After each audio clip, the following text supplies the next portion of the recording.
All right, David, here's a clean and jerk analysis. Been watching this a couple times through, and I think we got some good stuff we can work on, right?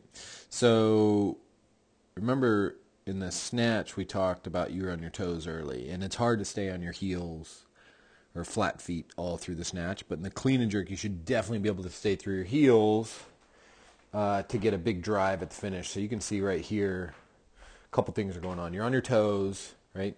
So you don't have a very good ability to apply force to the platform when you're this high on your toes. And then when you finish, you really never get that like final knee extension, right? So it's a lot of hips. So there's not a lot of like force going down into the platform. It's more kind of going forward into the bar, and you direct the bar really well, so it's fine. But like if you think about it, your hips provide some of the power, but your knees, like knee extension, when we get the legs, just boom, lock straight, finish up. You're applying a lot of downward force to the platform. You're going to get a lot more elevation on the bar, and I think you'll see the bar finish better. So the way I want to get it corrected is I just think you're leaving your hips too high right here. We do want to be over the bar, but I would just like to see, like, see, that's your back angle. I'd like to see it just up just a little more, right? Because you can leave your hips really high in the clean, right?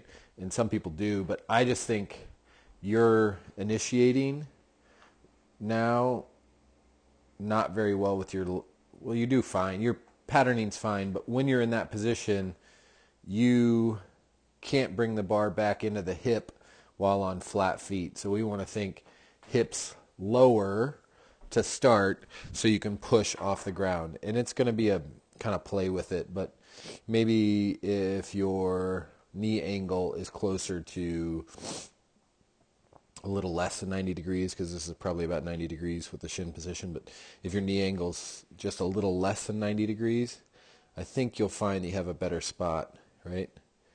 Because the bar really slows down in that area right here, right?